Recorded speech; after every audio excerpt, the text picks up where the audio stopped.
Welcome back to the channel and welcome to another video. Now, as some of you may know, I'm a big fan of Lego, and they always do a couple of sets Lego do each year for the Chinese New Year. And this year they've done one called Lunar New Year Traditions, and I thought it would be a good idea to talk about the Lunar New Year traditions because of the Lego set, and also how they compare to some of the traditions we have in England around Christmas time and New Year. So the first thing that we do for Chinese New Year is we go shopping, and this happens a few days or a week before. The shops will be very busy, and there'll also be a number of markets where they sell the decorations. And as you can see behind me, this is a typical place, right, a market, which this sells all the things for New Year, and you can see it's super busy of people all buying their New Year house decoration. This is very similar to, we have a Christmas tree and we put decorations up. These are the equivalent Chinese New Year decorations. So things that are bought in China around New Year are things like food, snacks, decorations. Often people will buy new clothes and also cleaning materials to clean the house, and I'll talk about that in a second.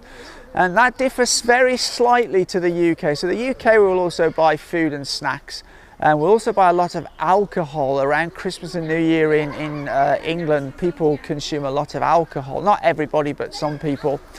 And the other thing that's kind of different in the UK is people will do a lot of shopping for gifts for friends and family. And that's a little bit different in China because they don't give gifts like they do in England. Now, the second thing is, in China, the second custom is cleaning the house, and this is often called sweeping away the dust, and it signifies getting rid of all things old to welcome in things new. And again, people in the UK will also clean their house at Christmas, but actually in the UK it's for a different reason, and that reason is that at Christmas many relatives may visit your house, and you don't want them to see that you've got a dirty house. So that's the reason they clean in the UK, which is somewhat different to here in China. And the third custom, and this is on New Year's Eve in China, on CCTV, which is the main national channel of China, there will be a gala extravaganza TV program. It lasts for many hours, and there's singing, there's dancing, there's comedians on there.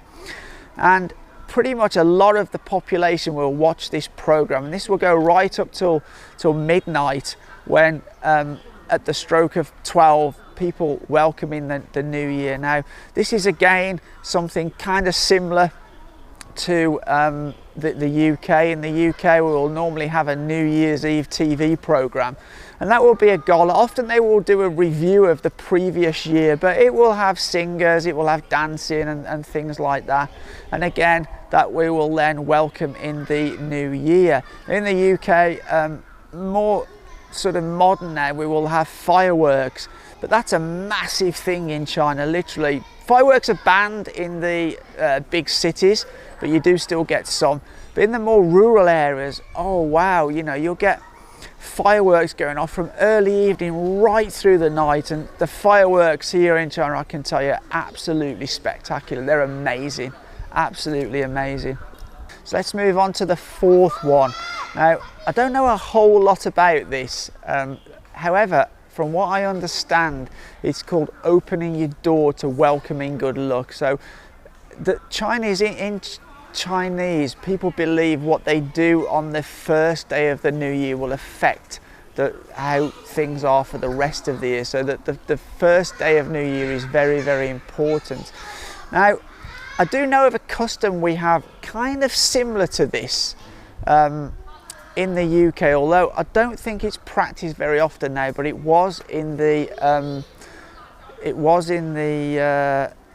olden days. Now, correct me in the comments if I'm wrong, but people used to carry a piece of coal out of the back door and then come around the front of the house and bring it in the front door. I'm pretty sure that's the way it was, and not out of the front door and into the back door. I'm pretty sure it was you carry a piece of coal out of the back door and into the front door, and this would bring good luck for the new year into your home. So again, it's kind of similar. Now the next custom in China, custom number 5, is giving of red envelopes, and this in Chinese is called hongbao. And what you do with this is, unlike in the UK where we tend to give gifts to each other, which we wrap up and people exchange gifts, and it's a big thing actually for children, because children have a lot of gifts, but we also give gifts in the UK to friends and family.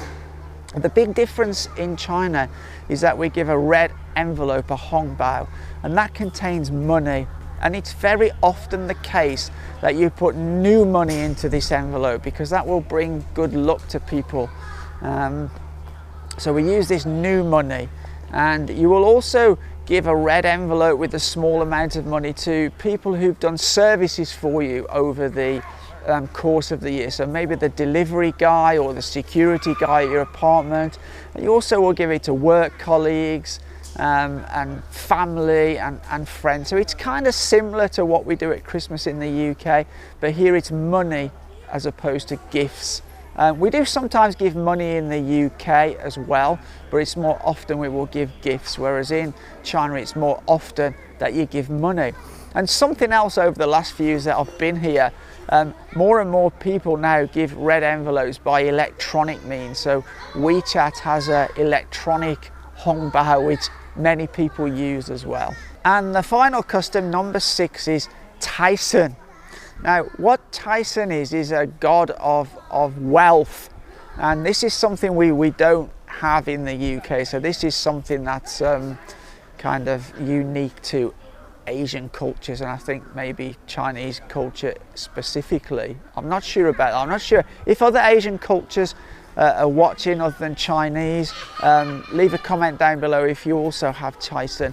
And people welcome Tyson into their home. Many people will have a figurine in their home of Tyson, and this hopefully brings prosperity and wealth into their home, and you'll see that businesses will also have this as well. Okay, so I hope that has given you a sort of bit of an idea about Chinese New Year and how it compares with Christmas and New Year in the UK. And if you feel I've got anything wrong, let me know down in the comments. You can also let me know what you do in Chinese New Year. This year, because of my cancer treatment, I'll be staying in Shenzhen. I've still got to continue my treatment throughout the new year. And I've noticed already that Shenzhen is very, very quiet, and that's because Shenzhen's a migrant city, and so most people will leave the city of Shenzhen to go home to their hometowns and visit their relatives and such like. And before I end up this video, I'd just like to wish everyone who's watching a happy Lunar New Year, and if you're watching and you're Chinese, Xing Nian Kuai Le. But as always, for now, take care.